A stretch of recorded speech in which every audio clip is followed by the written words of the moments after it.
The autumn rain fell in sheets against the towering windows of Thornhaven Manor, casting rippling shadows across the gleaming marble floors. Lady Vivian Marlowe pressed herself against the panelled wall of the corridor, her heart hammering beneath her emerald silk gown as she listened for footsteps. "Lady Vivian, I know you are nearby. Please, grant me but a moment of your precious time. Lord Edmund St." Claire's voice echoed through the hallway, earnest and utterly oblivious to the dozens of guests who had begun to notice his increasingly desperate hunt through the Duke's residence. Vivienne squeezed her eyes shut, mortification burning through her chest. This was precisely why she had refused his proposal 3 weeks prior. Edmund was not a terrible man, quite the opposite. The second son of the Earl of Westridge possessed a generous heart, considerable wealth, and impeccable breeding. Her father, the Marquess of Ashmont, had been delighted by the match. Her mother had already begun planning the wedding breakfast. But Edmund St. Clair had one fatal flaw. He possessed not a single shred of social awareness. His courtship had been a relentless assault of overwrought poetry recited at inappropriate moments, bouquets so enormous they required 3 footmen to carry, and declarations of devotion shouted across crowded ballrooms. When she had gently, so very gently, declined his proposal, citing their incompatibility, he had nodded thoughtfully, patted her hand, and assured her that he understood she was simply nervous about the magnitude of their love. He had not understood at all. "Vivian, my darling dove, your beauty outshines even the stars themselves." She could hear him now, just around the corner, apparently comparing her to celestial bodies, while the Duchess's other guests tittered behind their fans. Vivian's cheeks flamed. She needed to escape, to hide, to disappear, until Edmund finally accepted that she was not, had never been, and would never be his darling dove. Her eyes fell upon a door, heavy oak, slightly ajar, with no light spilling from within. Without pausing to consider the wisdom of her actions, Vivian slipped inside and pressed the door shut behind her, turning the lock with trembling fingers. The room was warm and dimly lit by a single branch of candles and the glow of a well-tended fire. She leaned against the door, closing her eyes in relief as Edmund's footsteps passed by outside, his voice fading as he moved down the corridor. "Thank heavens," she whispered. "I beg your pardon." Vivian's eyes flew open. The bedchamber, for that was clearly what she had stumbled into, was far from empty. Near the fireplace stood a man in shirt sleeves and partially unbuttoned waistcoat, a towel draped over one shoulder, and his dark hair damp as though he had just washed. He held a crystal tumbler of what appeared to be brandy, and his expression registered surprise, amusement, and something that might have been fascination. He was possibly the most handsome man Vivienne had ever seen. Tall and broad-shouldered, with features that seemed carved from granite, strong jaw, high cheekbones, and eyes so intensely blue they reminded her of the deepest parts of the ocean. Those eyes were currently fixed on her with an intensity that made her breath catch. Vivian's voice came out as a squeak. She cleared her throat. "I am terribly sorry. I thought this room was empty." The man's lips curved into a slow smile that did alarming things to her pulse. "Clearly. I shall leave immediately, of course. Please forgive my intrusion. Lady Vivian, where have you hidden yourself, my ethereal enchantress?" Edmund's voice, now much closer, made Vivian freeze. The man in shirt sleeves raised one dark eyebrow. "Might that be Lord Edmund St. Clair?" he asked, his tone rich with barely suppressed laughter. Vivian felt her mortification reach new heights. "You know him. We were at Cambridge together. Decent fellow, absolutely hopeless with women." He set down his brandy glass and crossed his arms, studying her with open curiosity. "I take it you are the object of his current devotion." "I am the unwilling recipient of his attentions," Vivian corrected, lifting her chin despite her embarrassment. "I refused his proposal 3 weeks ago, but he appears to believe that my refusal was merely feminine modesty, requiring persistent persuasion." The stranger threw back his head and laughed, a genuine delighted sound that seemed to fill the room. "That sounds precisely like Edmund. He once courted the daughter of a French comte for 6 months after she became engaged to another man, convinced that she was simply testing his dedication." Despite her predicament, Vivienne felt her lips twitch. What happened? She married the other fellow, moved to Paris, and had 3 children before Edmund finally accepted that she was, in fact, no longer available. He shook his head, still smiling. He means well, but subtlety has never been his strong suit. Vivian, are you perhaps exploring the portrait gallery? How thoughtful of you to admire my ancestors. Edmund's voice was now directly outside the door. Vivian's eyes widened in panic. If Edmund found her alone in a gentleman's bedchamber, the scandal would be catastrophic. Her reputation would be destroyed. And worse, far worse, her father would insist she marry Edmund immediately to salvage what remained of her honor. Please, she whispered, meeting the stranger's gaze with desperate appeal. I know I have no right to ask, but... He held up one hand, his expression shifting from amusement to something more calculating.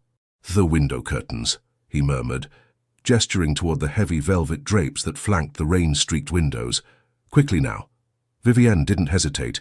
She darted across the room, her silk skirts whispering against the Turkish carpet, and slipped behind the curtains just as a knock sounded at the door. One moment, the stranger called out, his voice carrying the bored authority of someone accustomed to being obeyed. She heard the rustle of fabric and imagined him shrugging into his coat, making himself more presentable. The lock clicked. The door opened. Edmund? The stranger said, his tone warm but firm. What brings you prowling about the private family wing? Alaric, I did not realize you had arrived. Edmund's enthusiasm was audible even through the heavy curtain. I thought you were still in Scotland. Alaric. The name struck Vivian like lightning. Alaric Kingsley, Duke of Thornhaven. She was hiding in the Duke of Thornhaven's private bedchamber, behind his curtains, while he entertained visitors in his shirt sleeves. This was so much worse than she had imagined. I returned late this afternoon, the Duke replied smoothly. The grouse hunting proved less entertaining than anticipated, but you have not answered my question. What are you doing in the family wing? The reception rooms are on the lower floor. I am searching for Lady Vivian Marlowe, Edmund announced with the confidence of someone who saw nothing inappropriate in his behavior. Have you perhaps seen her? Golden hair like spun sunshine, eyes the color of morning glories, a voice like... I have not, the Duke interrupted, as I have only just finished washing after my journey. Edmund, perhaps the lady does not wish to be found? Nonsense, she is merely shy. Once she understands the depth of my affection, she will surely reconsider her hasty refusal. Vivienne pressed her hand over her mouth to stifle a groan. Behind the curtain, she was invisible, but could hear every mortifying word. Edmund. The Duke's voice had taken on a note of patient exasperation. As your friend, I must tell you, if a lady refuses your proposal, continuing to pursue her is not romantic. It is uncomfortable. But you do not understand the situation. I understand perfectly well. I also understand that my mother's guests are likely wondering why one of them is racing through the corridors bellowing poetry. Perhaps you should return to the drawing room before someone assumes the house is on fire. There was a long pause. Vivian held her breath. I suppose you may be correct, Edmund finally conceded. But if you should see Lady Vivian, will you tell her that I await her in the music room? I have composed a sonnet in her honor. How thoughtful, the Duke said dryly. I shall be certain to convey your message should I encounter the lady. Now, if you will excuse me, I must finish dressing for dinner. More footsteps, the door closing, the lock clicking once more. Vivienne waited, hardly daring to breathe, until she heard the Duke's voice, warm with amusement. You may emerge from your hiding place, Lady Vivian. The coast is, as they say, clear. She stepped out from behind the curtain, her face burning. I cannot possibly express how mortified. Please do not. The Duke, Alaric, held up one hand, his blue eyes dancing with mirth. This is the most entertaining homecoming I have had in years. Edmund hunting you through my mother's house like an over-eager hound while you hide in my bedchamber. It is the stuff of theatrical farce. Despite her embarrassment, Vivian felt a laugh bubble up in her throat. It is ridiculous, is it not? Completely absurd. He crossed to the sideboard and poured a second glass of brandy, offering it to her. When she hesitated, he smiled. I promise I am quite safe. Despite Edmund's apparent belief that all gentlemen are prone to compose terrible poetry and pursue unwilling ladies. Consider it medicinal. You look as though you could use it. Vivienne accepted the glass, taking a small sip. The brandy burned pleasantly down her throat, warming her from within. You are very kind, Your Grace. Alaric, please, we are co-conspirators now, after all. He settled into a leather chair near the fire, gesturing for her to take the opposite seat. Tell me, how long has Edmund been conducting this campaign? 3 weeks. Vivian sank gratefully into the offered chair, her legs suddenly weak with relief. 3 weeks of flowers, poems, serenades beneath my window, and increasingly dramatic declarations in public spaces. My father thinks I am being foolish to refuse such an advantageous match. My mother has begun hinting that my standards are too high. And what do you think? The question surprised her. Most men of her acquaintance never asked what she thought, only what she felt, as though women were incapable of rational consideration. I think, Vivian said slowly, meeting his gaze, that marriage to Edmund would be a slow death of the spirit. He is not cruel or unkind, but he sees me as a prize to be won, a perfect object to be placed upon a pedestal and admired. He has no interest in who I actually am, my thoughts, my opinions, my preferences. When I tried to explain this during his proposal, he simply assured me that my beauty needed no improvement through education or conversation. Alaric's expression darkened. The fool. He meant it as a compliment. That makes it worse, not better. The Duke leaned forward, his elbows resting on his knees. You are absolutely correct to refuse him. Marriage should be a partnership of equals, not a man acquiring a decorative wife to display like a particularly fine painting. Vivian felt something warm unfurl in her chest. You believe that? I do. His voice was firm, certain. My own parents shared such a partnership. My father valued my mother's counsel above all others, and she challenged him constantly to be a better man, a better duke, a better father. Their love was built on respect, friendship, and genuine affection, not empty flattery and suffocating adoration. That sounds wonderful, Vivian said softly. My parents, they are content enough, I suppose, but theirs was an arranged match. They are cordial to one another, nothing more. Is that what you want for yourself? Cordial contentment? No. The word came out fierce, surprising them both. I want what your parents had. I want someone who sees me, truly sees me, and values what they find. I want conversation and laughter and... She broke off, embarrassed by her own vehemence. And passion, Alaric finished quietly. His blue eyes held hers, and Vivian felt heat rise in her cheeks that had nothing to do with the fire. The clock on the mantelpiece chimed the hour, a gentle reminder that the dinner bell would ring soon. I should go, Vivian said reluctantly, setting down her glass. I have intruded on your hospitality long enough, and if anyone discovers I was here, then we shall ensure no one discovers it. Alaric rose smoothly to his feet. The servants' stair at the end of the corridor connects to the main floor near the ladies' retiring room. If you use that route, no one will see you emerge from the family wing. You would help me further, even after I invaded your privacy so dramatically? My lady. His smile was pure mischief. This is the most interesting evening I have spent in months. Consider it my pleasure to aid in your escape. Though I confess, I am curious to witness Edmund's face when he learns we are both attending the same dinner. Vivian felt her own smile bloom. We have never met before this moment, Your Grace. Precisely. He offered his arm, escorting her to the door. I am simply a traveller returned home, and you are simply one of my mother's many guests. No connection whatsoever. At the door, Vivian paused, looking up at him. Thank you, Alaric. Truly. The pleasure, he said softly, was entirely mine, Vivian. The way he said her name, low and warm without Edmund's theatrical flourishes, sent a shiver down her spine that had nothing to do with the cool corridor air. She slipped through the door and made her way to the servants' stair, her heart racing.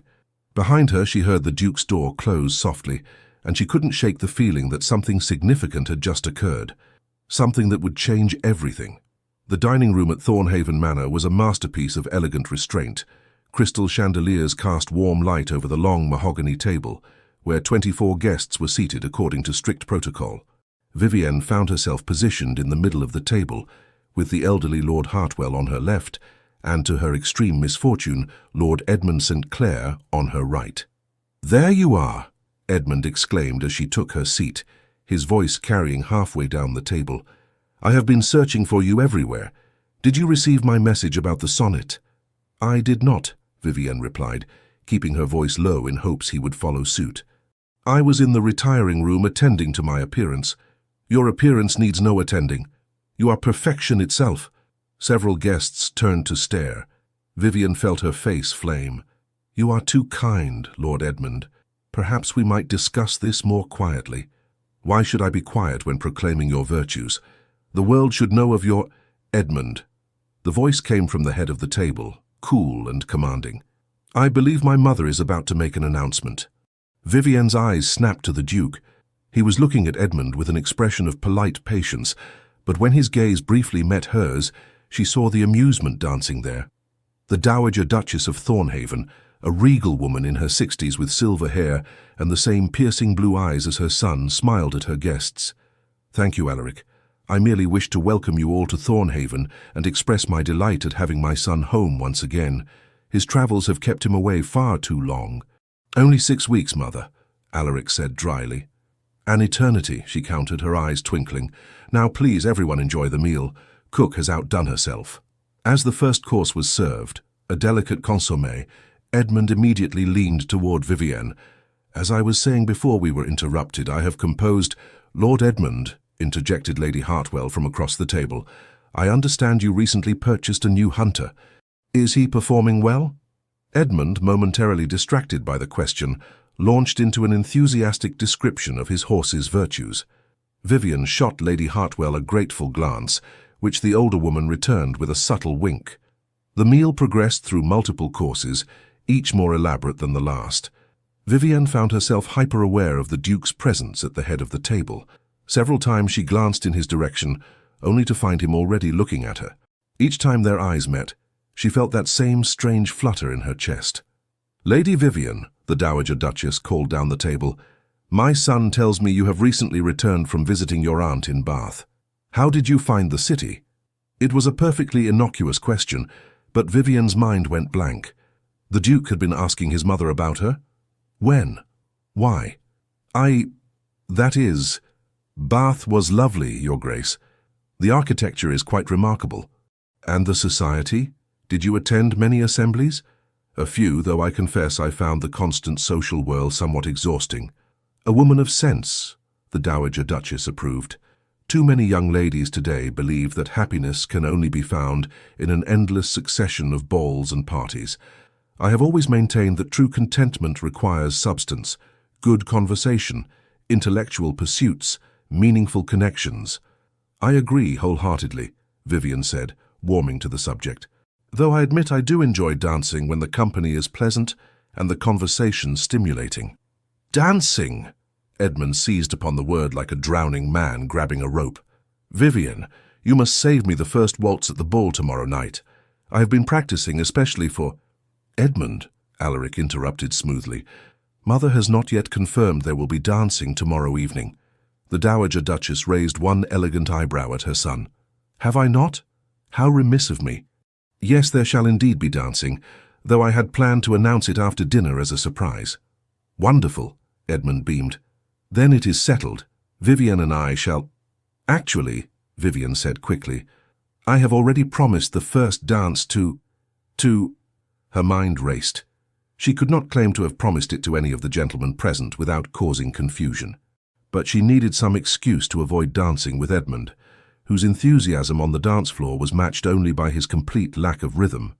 To me, Alaric said calmly, setting down his wineglass. Lady Vivian was kind enough to promise me the first waltz when we met earlier this evening. 23 pairs of eyes turned to stare at Vivian. She felt the blood drain from her face. When we met? Edmund's confusion was evident. But, Alaric, you said you had not seen... In the drawing room before dinner, the Duke clarified, his expression perfectly composed. A brief introduction, nothing more. Lady Vivian mentioned she enjoyed waltzing, and I asked if she would honor me with the first dance. She graciously agreed. It was a plausible lie delivered with such casual confidence that no one thought to question it, except Edmund, whose face had taken on a peculiar expression, part confusion, part suspicion. How strange, he said slowly. I was in the drawing room before dinner and I did not see either of you there. You were likely too occupied searching the corridors, Lady Hartwell suggested kindly. I believe half the guests heard you calling for Lady Vivian throughout the house.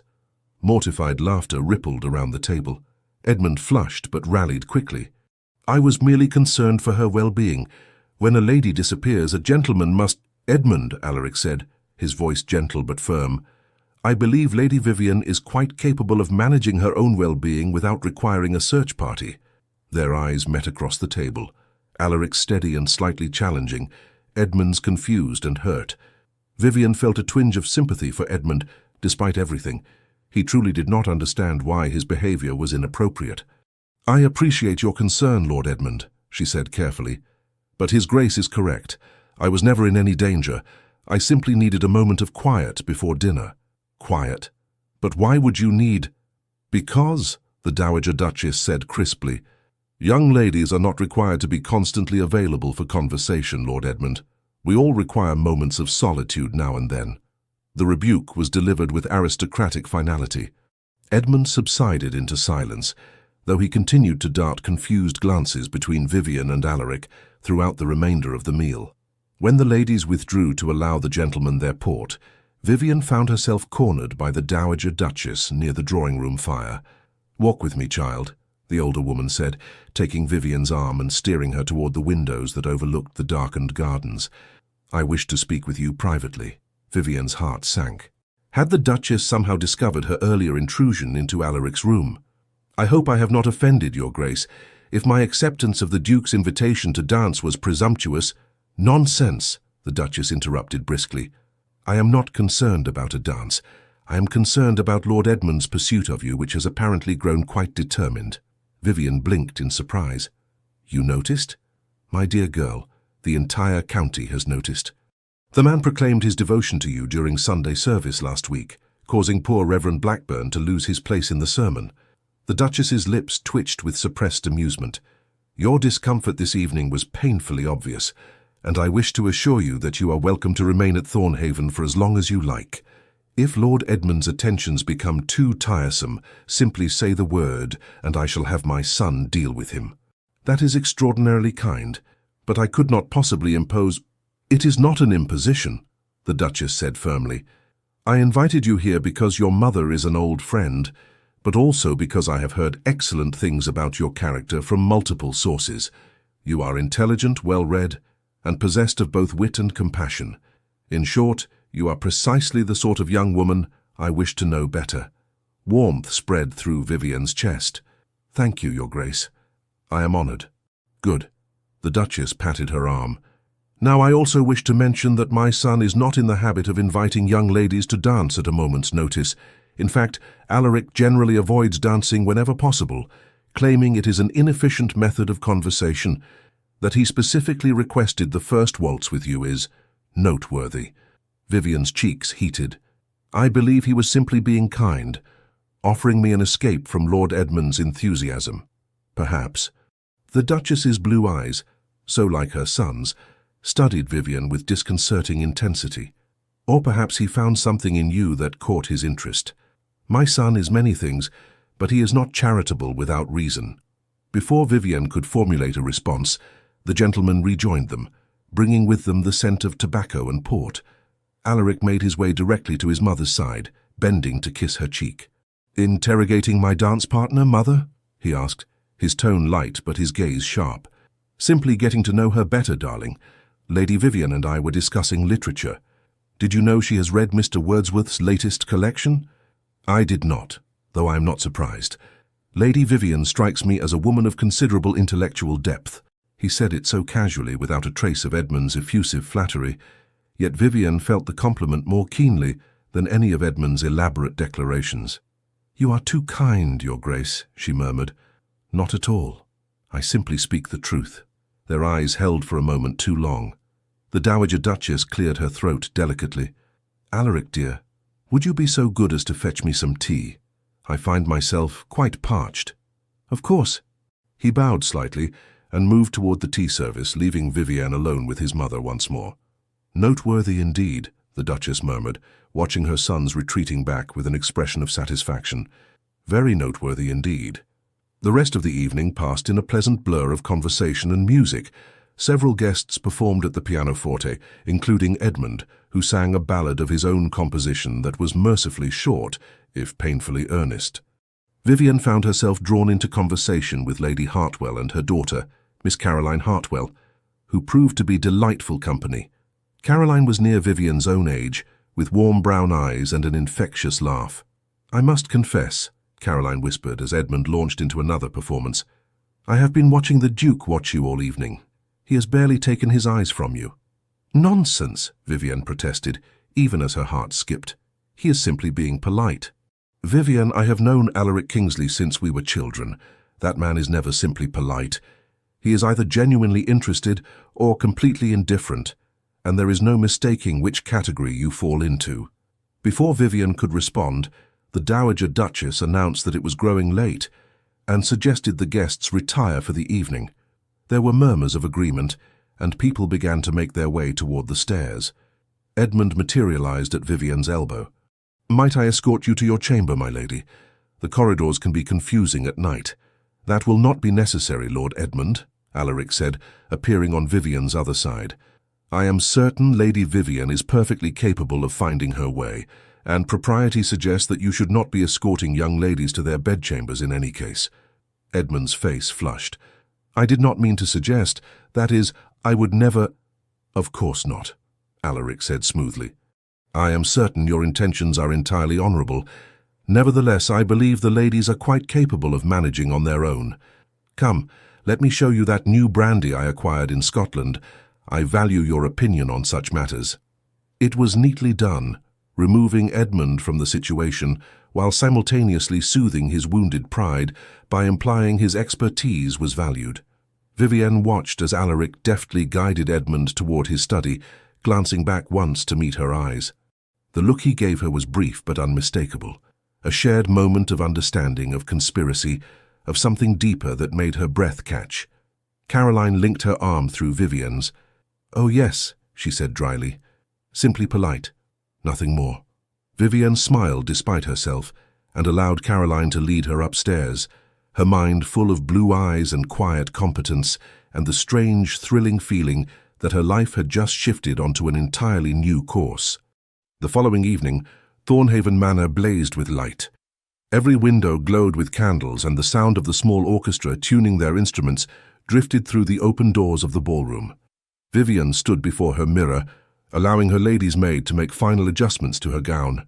The dress was one of her favorites, deep sapphire silk that brought out the blue in her eyes, with delicate silver embroidery along the bodice and hem. Her golden hair was swept up in an elegant arrangement of curls, with a few tendrils left to frame her face. "You look beautiful, my lady," her maid said softly.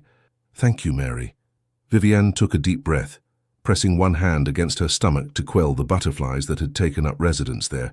She was being ridiculous. It was simply a dance. One waltz with the Duke, after which she would dance with other gentlemen, and presumably suffer through at least one set with Edmund. There was no reason for this nervous anticipation, except that she had thought of little else all day. A knock at the door interrupted her thoughts. Mary opened it to reveal Caroline, resplendent in rose-colored silk. "Are you ready?" Caroline asked, her eyes sparkling with excitement. "The dancing is about to begin, and I have it on good authority that a certain duke is pacing near the ballroom doors like a caged lion." "He is not," Vivian protested, even as heat rose in her cheeks. "He absolutely is. My brother just told me. Apparently Alaric has been asking every 5 minutes whether the ladies have come down yet." Caroline took Vivian's hand and pulled her toward the door. "Come along. We must not keep his grace waiting." They descended the grand staircase together, the sound of music and laughter growing louder with each step. The ballroom was magnificent, all golden light and gleaming marble, with massive arrangements of white roses filling the air with their perfume. Vivian's eyes immediately sought out Alaric. He stood near the entrance, deep in conversation with an older gentleman, but the moment she appeared, his attention shifted entirely. Their gazes locked across the crowded room, and Vivian felt that now familiar flutter in her chest. He looked devastating in formal evening wear. Black coat fitted perfectly to his broad shoulders, white cravat tied with mathematical precision, and those blue eyes fixed on her with an intensity that made her forget to breathe. "Good heavens," Caroline murmured. "If he continues looking at you like that, the entire assembly will be gossiping before the first dance even begins." Alaric excused himself from his conversation and made his way through the crowd with the easy confidence of a man who owned everything around him, which Vivian supposed he essentially did. "Lady Vivian," he said, bowing over her hand, "you look radiant this evening." "Thank you, Your Grace, you are very kind. I am very honest." His thumb brushed across her knuckles, a touch so brief it might have been accidental, except for the way his eyes held hers. "I believe you promised me the first waltz." "I did," she managed, her voice steadier than she felt. "Excellent." He offered his arm. "Shall we?" As they moved toward the dance floor, Vivian caught sight of Edmund watching them from across the room, his expression troubled. She felt a pang of guilt, but pushed it aside. She had done nothing wrong, refused a proposal kindly, attempted to avoid confrontation, and accepted a dance from another gentleman. If Edmund chose to see conspiracy in innocent actions, that was his burden to bear, not hers. The orchestra struck up the opening notes of a waltz. Alaric's hand settled at her waist, warm and solid through the silk of her gown, while his other hand clasped hers. For a moment they simply stood there, and Vivian was acutely aware of how close they were, closer than propriety typically allowed outside of dancing. Then they began to move. Alaric was an exceptional dancer, strong and confident, guiding her through the steps with effortless grace. Vivian had waltzed many times before, but never had it felt like this, like floating, like flying, like the entire world had narrowed to just the two of them. "You dance beautifully," Alaric said quietly, his voice pitched for her ears alone. "As do you. I confess I am surprised. Your mother mentioned you typically avoid dancing." "I do. I find most social dancing tedious, too much effort expended on maintaining conversation while trying not to tread on one's partner's toes." His lips curved into a slight smile. "But this is different." "How so?" "I find I do not mind the effort when the partner is worth it." Vivian's breath caught. "Your Grace." "Alaric," he corrected gently. "When we are alone, or as alone as one can be in a ballroom full of people, I would prefer you call me Alaric. That seems rather forward, given we only met yesterday." "Did we?" His eyes danced with amusement. "It feels as though I have known you much longer, perhaps because our first meeting was so unconventional." Despite herself, Vivian laughed. "Hiding in your bedchamber behind the curtains while you rescued me from my persistent suitor. Yes, I would say that was unconventional indeed. And yet, I find I would not change a moment of it." His hand tightened fractionally at her waist, drawing her almost imperceptibly closer. "Tell me, Vivian, for we are using given names now, I hope, what do you want from life?" The question surprised her. "What do I want?" "Yes. Not what your parents want for you or what society expects. What do you want?" No one had ever asked her that before. Vivian found herself answering with more honesty than she had intended. "I want partnership, respect, someone who sees me as I truly am and values that person, rather than the decorative image they have constructed in their mind." She paused, then added softly, "I want what you described yesterday, what your parents shared. Love built on friendship and mutual regard. Not grand passion and dramatic declarations. Those are Edmund's province, and you can see how well they suit me." She smiled wryly. "I think grand passion must be built on a foundation of genuine connection, or it burns out quickly, leaving only ashes and disappointment." "You are wise beyond your years," Alaric said, and there was something in his voice that made her pulse quicken. "I have known women twice your age who have not learned that lesson. And you? What do you want?" He was quiet for a moment, guiding her through a turn. "I want precisely what you described. My parents' marriage set a standard I have been unable to compromise on, which is why at 32 I remain unmarried. I have met countless beautiful women, charming women, accomplished women, but I have never met a woman who—" He trailed off, his eyes searching hers. "Who what?" Vivian whispered. "Who made me want to compose terrible poetry and serenade her beneath her window, despite knowing how ridiculous I would appear." Vivian's heart stopped, then started again, beating twice as fast. "That sounds suspiciously like what you were mocking Edmund for yesterday," she managed. "The difference," Alaric said, his voice low and intense, "is that Edmund does those things because he believes that is what courtship requires. I would do them because for the first time in my life, I understand the impulse to make a fool of myself for a woman's smile. They had stopped moving, Vivian realized dimly. They stood in the middle of the dance floor, other couples swirling around them, but she could not seem to make her feet obey the steps. "Alaric," she breathed. "I know this is madness," he said urgently. "We met yesterday. I should be rational, measured, cautious. But when you stumbled into my room, desperate and disheveled and absolutely magnificent in your determination to escape an unwanted suitor, something shifted inside me. And tonight, watching you descend those stairs in that gown, with that expression of nervous anticipation on your face, Vivian, I cannot pretend indifference." "I do not want you to pretend," Vivian said, finding her voice at last. "Because I feel it too, this strange, impossible connection. I thought perhaps I was imagining it, that I was being foolish." "You are not foolish. You are extraordinary." He was looking at her as though she were the only person in the room, the only person in the world, and Vivian felt herself falling into those blue eyes with a complete lack of self-preservation. "Your Grace, might I cut in?" Edmund's voice shattered the moment like a stone through glass. They both turned to find him standing at Alaric's elbow, his expression a mix of hopefulness and determination. "This is a private dance, Edmund," Alaric said, his tone carefully neutral. "But surely Lady Vivian would enjoy some variety in her partners. You have been monopolizing her attention for quite some time." It was true. They had been standing still for far longer than was proper, and people were beginning to stare. Vivian could see the calculations happening in Alaric's eyes, weighing social propriety against personal desire. "Of course," he said finally, stepping back with visible reluctance. "Lady Vivian, thank you for the dance. It was illuminating." The way he said it, the weight he placed on that final word, sent shivers down her spine. "The pleasure was mine, Your Grace," she replied, her voice steadier than her hands. Alaric bowed and walked away, but not before shooting Edmund a look that clearly said they would be having words later. Edmund, oblivious as always, immediately swept Vivian into the dance with far more enthusiasm than skill. "I must say you and Alaric seemed quite absorbed in conversation," Edmund said, nearly treading on her toes as he attempted a turn. "What were you discussing so intently?" "Literature," Vivian lied smoothly. "The Duke has strong opinions on Mr. Wordsworth." "Ah." Edmund looked relieved.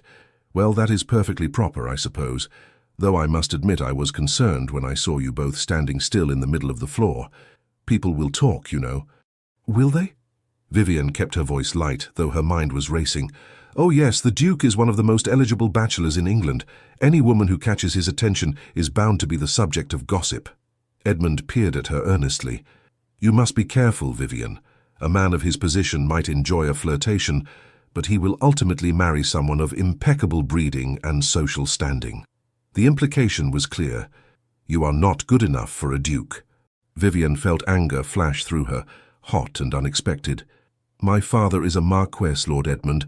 My breeding and social standing are quite impeccable." "Oh, I did not mean to suggest otherwise. I simply meant that you should guard your heart. I would hate to see you hurt by false hopes." "How thoughtful," Vivian said through gritted teeth. "And what of your hopes, Lord Edmund? Are they not also false?" His confusion was almost comical. "My hopes? You continue to pursue me despite my clear refusal of your proposal. Is that not also a false hope? But that is different. My love is true and constant. I know that eventually you will see—" "Edmund." Vivian stopped dancing, forcing him to halt as well. Around them other couples continued to move, but she no longer cared about propriety or gossip. "I will not change my mind. I am sorry if that causes you pain, but you must accept it. We would not suit. We do not suit. Please, for both our sakes, let this pursuit end." His face crumpled like a child denied a promised treat. "But I love you." "You love an idea of me," Vivian said, gentler now. "You love my appearance, perhaps, or the notion of having me as your wife. But you do not know me, Edmund. You have never once asked what I think, what I dream about, what I fear. You compose sonnets about my beauty, but have no interest in my thoughts." "That is not true. I value your thoughts greatly." "Then tell me, what is my favorite book? What subject do I most enjoy discussing? What makes me laugh?" When he simply stared at her, speechless, she sighed. "You cannot answer because you have never asked. And that, Edmund, is why we would never be happy together. She left him standing there in the middle of the dance floor and made her way to the terrace doors, desperate for fresh air and a moment alone. The cool night air was a relief after the stuffy ballroom, and she leaned against the stone balustrade, closing her eyes. That was bravely done. Vivienne's eyes flew open. Alaric stood in the shadows near the door, his expression unreadable. "How long have you been there?" "Long enough to hear you reduce poor Edmund to stunned silence." He moved closer, the moonlight casting his features in silver and shadow. "I believe that is the kindest rejection I have ever witnessed. It was long overdue. I should have been more direct from the beginning. Perhaps." He was standing very close now, close enough that she could see the complex shades of blue in his eyes. "Though, I confess, I am selfishly glad you have finally closed that door. It makes this somewhat less complicated." "This." Instead of answering, he reached up and very gently tucked a loose curl behind her ear, his fingers lingering against her cheek. "I meant what I said during our dance," he murmured. "Every word. You have turned my world upside down in less than 2 days, Vivienne Marlowe, and I find I have no desire to set it right again." "Alaric." She did not know what she meant to say, but it did not matter because he was leaning closer, his intention written clearly in his eyes, giving her every opportunity to pull away. She did not pull away. His lips met hers, soft and questioning, and Vivienne felt the world tilt on its axis.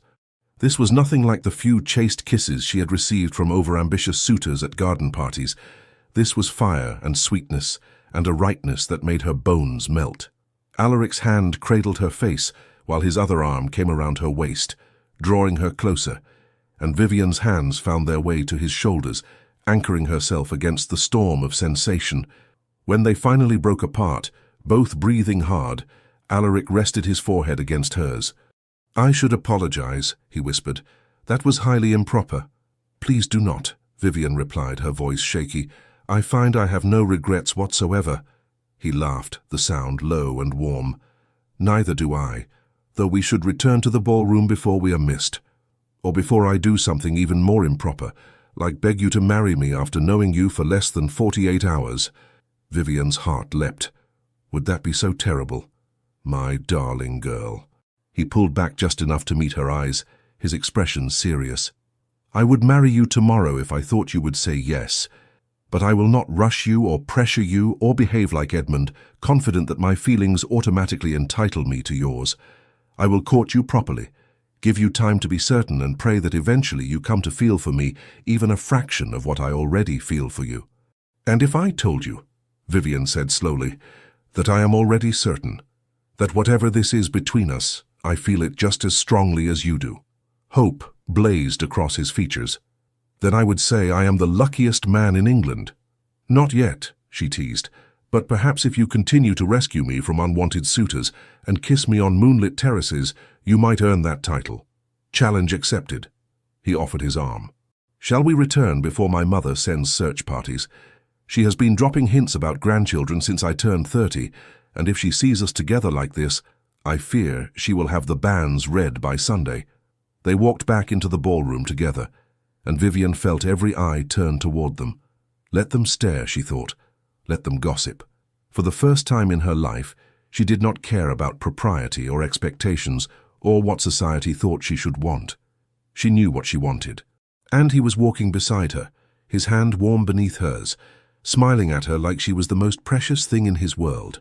The morning sun streamed through the breakfast room windows as Vivienne pushed eggs around her plate, unable to eat, despite the delicious spread before her.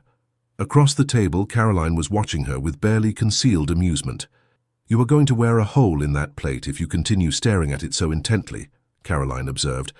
"Or perhaps you are waiting for the eggs to spontaneously transform into the Duke." Vivienne felt her cheeks heat. "I have no idea what you mean." "Of course not. Just as you had no idea why you disappeared onto the terrace last night, or why you returned looking as though you had been thoroughly kissed. Caroline." Vivienne glanced around, grateful that the breakfast room was otherwise empty. "Someone might hear you." "Then you admit it happened?" "I admit nothing," Vivienne said primly, though her smile betrayed her. Caroline laughed. "You are hopeless, but I am happy for you, truly. Alaric is a good man, the best I know. If anyone deserves happiness, it is the two of you." Before Vivienne could respond, The Dowager Duchess entered, followed by her son. Alaric's eyes immediately found Vivienne's, and the warmth in his gaze made her forget to breathe. "Good morning, ladies," the Duchess said cheerfully. "I trust you slept well after last night's festivities." "Very well, thank you, Your Grace," Vivienne managed. "Excellent. Alaric, do sit down and eat something. You have been prowling about since dawn like a restless wolf." "I went for a ride, Mother. I am perfectly calm." "You are perfectly something," the Duchess murmured, too quietly for anyone but Vivienne to hear. Then, louder, "Lady Vivienne, I wondered if you might join me for a walk in the gardens after breakfast. I wish to show you the rose arbor. It is quite spectacular this time of year." It was clearly not a request. Vivienne nodded. "I would be delighted, Your Grace." 20 minutes later, she found herself strolling through Thornhaven's immaculate gardens on the Duchess's arm, admiring the carefully tended flower beds and ornamental fountains. "I suppose you are wondering why I wish to speak with you privately," the Duchess said without preamble. "The thought had crossed my mind, Your Grace. I will be direct, as I suspect you appreciate plain speaking. My son is in love with you." Vivienne stumbled slightly. The Duchess steadied her with a firm hand. We have only just met. Surely it is too soon. For most people, perhaps, but Alaric is not most people. He is methodical, careful, and extraordinarily difficult to surprise. Yet you have managed to turn him into a lovesick fool in less than 2 days." The Duchess's tone was matter-of-fact, but her eyes were kind. "I have not seen him this animated since his father died 5 years ago. You have brought light back into his life, Lady Vivienne, and for that alone I would be inclined to like you." "You are very kind, Your Grace, but I am not kind. I am practical. I am also deeply invested in my son's happiness." They had reached the rose arbor, a beautiful structure covered in climbing roses of every color. The Duchess gestured to a bench, and they both sat. "Tell me honestly, do you return his feelings?" Vivienne took a deep breath. "I believe I do, though it seems mad to say so. I have never felt this way before, this certainty, this sense of rightness. When I am with him, everything else fades away. When I am not with him, I find myself counting the minutes until I see him again." "That sounds very much like love," the Duchess observed, "or at least the beginning of it. But is it enough? Can something that grows this quickly truly last?" "My dear child," the Duchess took Vivienne's hand in both of hers. "I met my late husband at a garden party. We danced once, spoke for perhaps 20 minutes, and by the time he returned me to my chaperone, I knew I would marry him. We were engaged within a week, married within 6 months, and spent 37 gloriously happy years together before his heart gave out. Sometimes, when the connection is real, time becomes irrelevant." Vivienne felt tears prick at her eyes. "I want that, what you had, what your son described. But I am frightened of making a mistake, of moving too quickly." "Then do not move quickly," the Duchess said simply. "Court each other properly. Take the time you need to be certain. But do not let fear prevent you from pursuing what could be extraordinary simply because it does not follow society's expected timeline." She paused, then added with a slight smile, "Though I confess, I would not be opposed to seeing grandchildren before I am too old to enjoy them." Vivienne laughed through her tears. "Your son said you would say something like that." "Did he?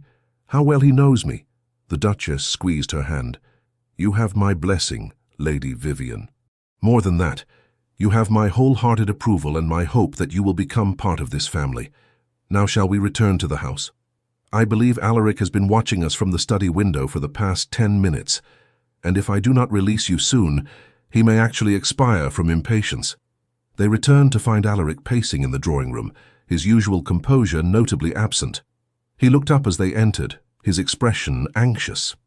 "Mother, might I steal Lady Vivienne for a moment? I wish to show her the library."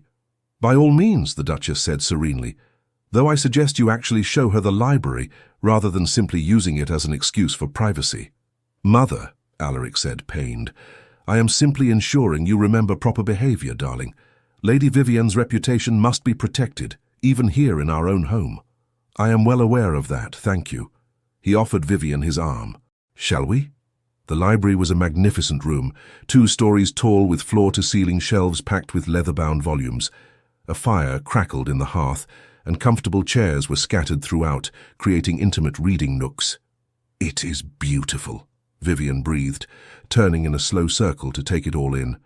"It was my father's favorite room," Alaric said softly. "He used to spend hours here, reading everything from philosophy to agricultural treatises. When I was a boy, he would let me sit in his lap while he read aloud, even when I was too young to understand the words." "You miss him?" "Every day." He moved to stand beside her at one of the tall windows overlooking the grounds. "He was the standard by which I have measured myself, and found myself lacking more often than not." "I doubt that very much," Vivian said firmly. "From what I have seen, you are a man of integrity, kindness, and quiet strength. I am certain your father would be immensely proud." Alaric turned to face her fully, taking both her hands in his. "Vivian, I know this is happening very quickly. I know we should take our time, follow propriety, conduct a proper courtship over the course of months or even years. But I must tell you, I have never been more certain of anything in my life than I am of this. Of us."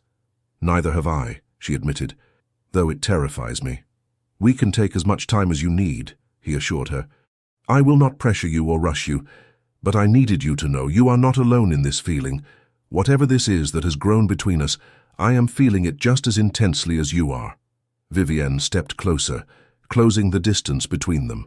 "What if we did not wait? What if we trusted this feeling, this certainty?" His eyes darkened. "What are you saying?"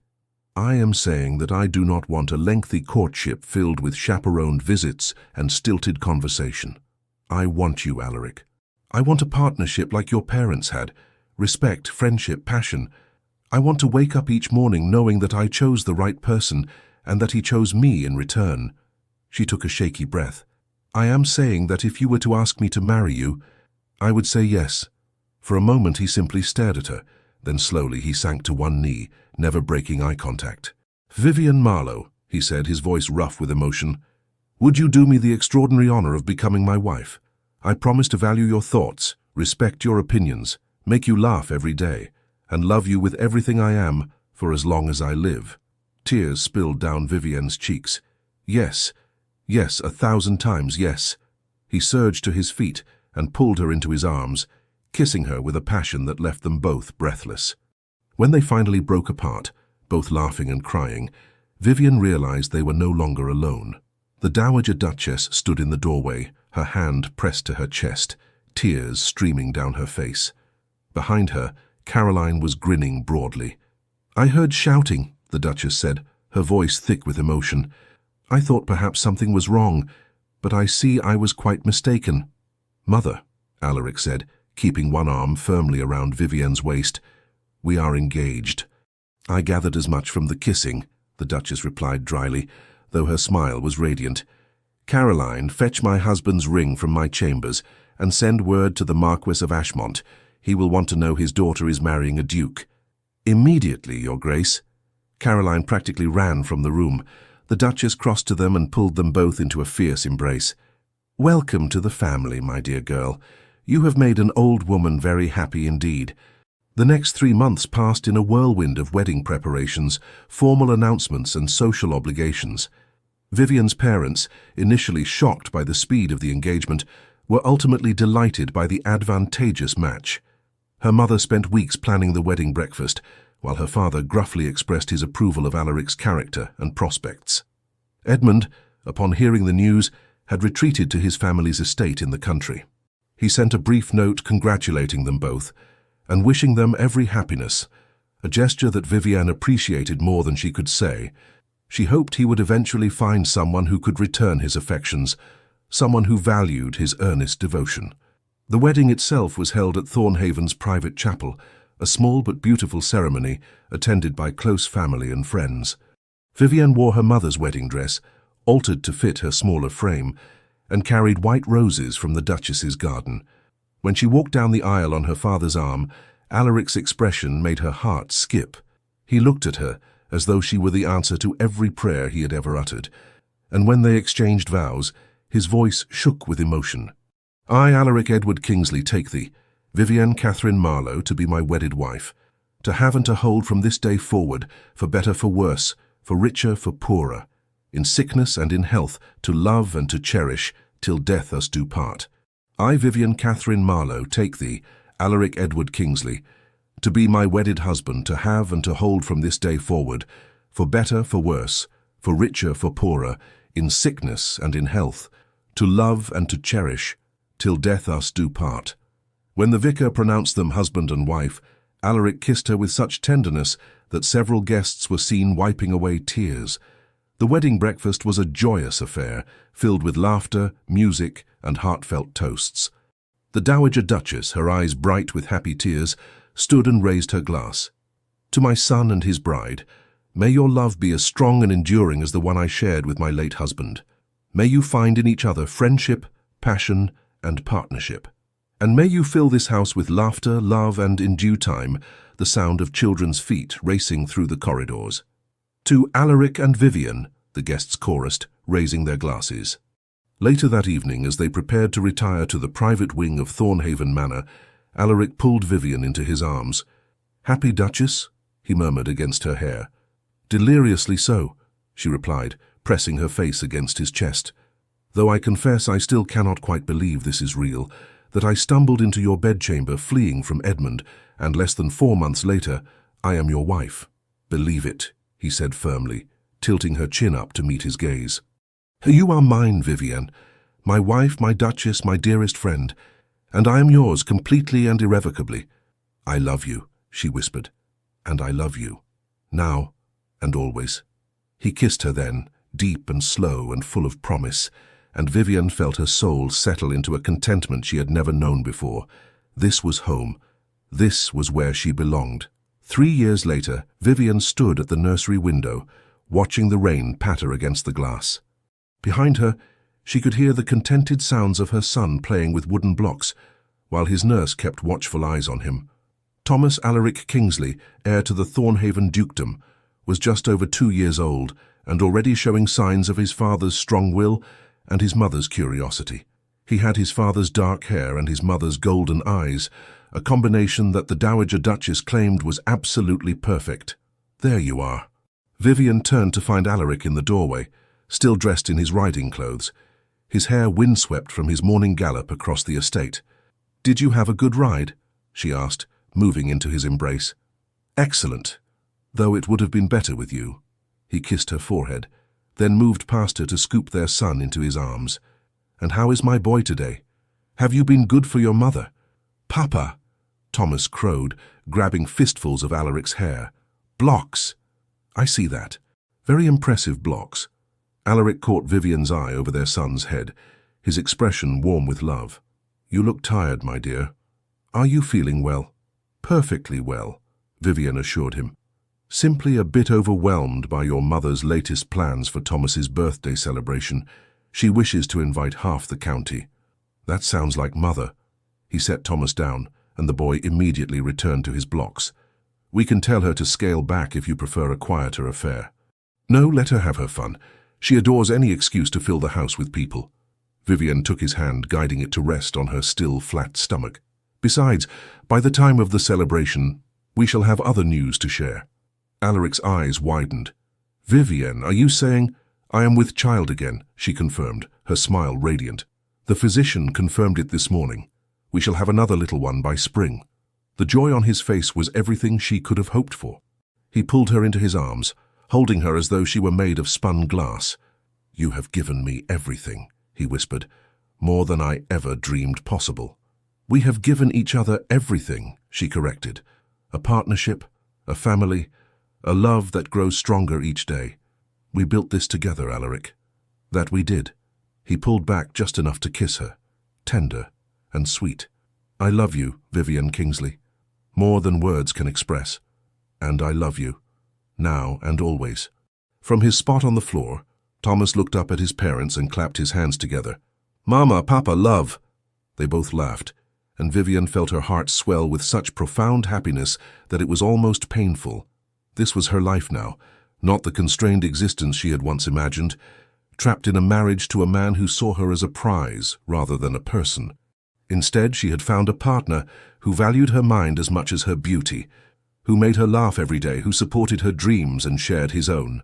She had found her perfect match in the most unexpected way, by running into a bedchamber, fleeing an unwanted suitor, only to discover the man who would become her everything waiting on the other side.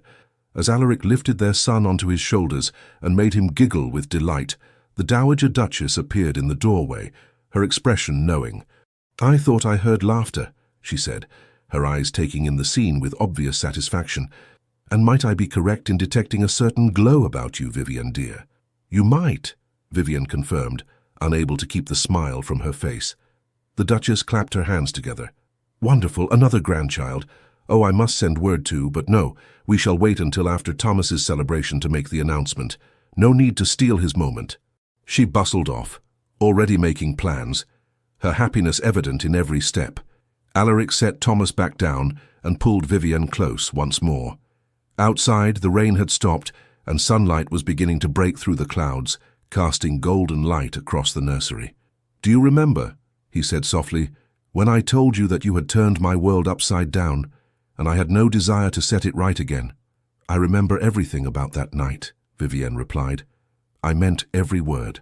You are my world, Vivian. You and our children, this life we are building together. I wake each morning grateful for the day you ran into my bedchamber, desperate and magnificent, and changed everything." "As am I," she whispered. "As am I."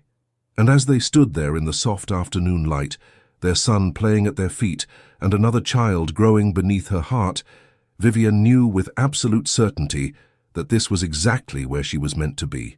Not in a marriage of convenience or social expectation, but in a true partnership, built on respect, friendship, passion, and a love that had sparked to life in the most unexpected moment and would burn bright for all their days. This was their happily ever after, and it was perfect. Epilogue. Years later, the great hall at Thornhaven Manor rang with laughter and music as 3 generations gathered for the annual harvest celebration. Vivian, now in her 50s, sat beside Alaric watching their grandchildren race through the crowd with the same wild energy their own children had once possessed. Thomas, now a man of 30 with children of his own, stood near the fireplace deep in conversation with his younger brother, Edmund Kingsley, named for the man whose clumsy courtship had inadvertently brought their parents together. Their sister Catherine danced nearby with her husband, her resemblance to her grandmother so striking that the Dowager Duchess, who had passed peacefully in her sleep 5 years prior, would have been delighted. "They grow so quickly," Alaric murmured, taking Vivian's hand in his. His hair was now more silver than dark, and lines creased the corners of his eyes, but to Vivian he was as handsome as the day she had stumbled into his bedchamber all those years ago. "They do," she agreed. "Sometimes I can scarcely believe that nervous girl who hid behind your curtains became this." "Became what?" "Happy. Completely.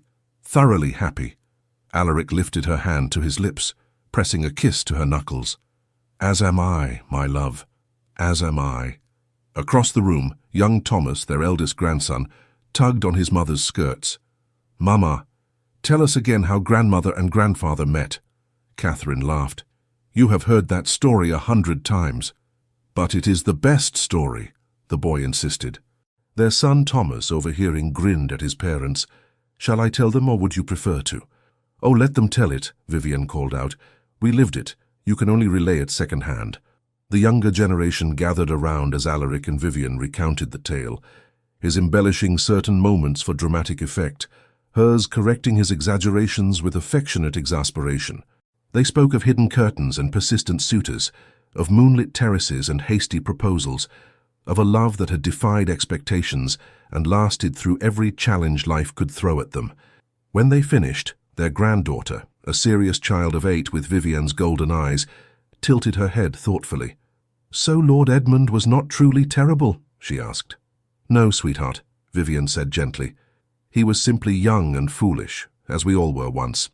He meant well even if his methods were misguided." "And he did eventually marry," Alaric added. "A lovely woman who appreciated his earnest nature and matched his enthusiasm. They had 7 children, last I heard, and he never once composed poetry about any of them." The adults laughed while the children giggled, not entirely understanding but caught up in the joy of the moment. As the evening wore on and the younger generation drifted back to their celebrations, Vivian and Alaric found themselves alone on the same terrace, where he had first kissed her decades ago. "Do you ever wonder," Vivian asked, "what our lives would have been like if I had not run into your room that night? If I had chosen a different door, or if Edmund had given up his pursuit, or if you had not been so kind?" "Never," Alaric said firmly, "because I believe we would have found our way to each other somehow. Perhaps not that night, perhaps not in such a dramatic fashion, but eventually. Some connections are simply inevitable.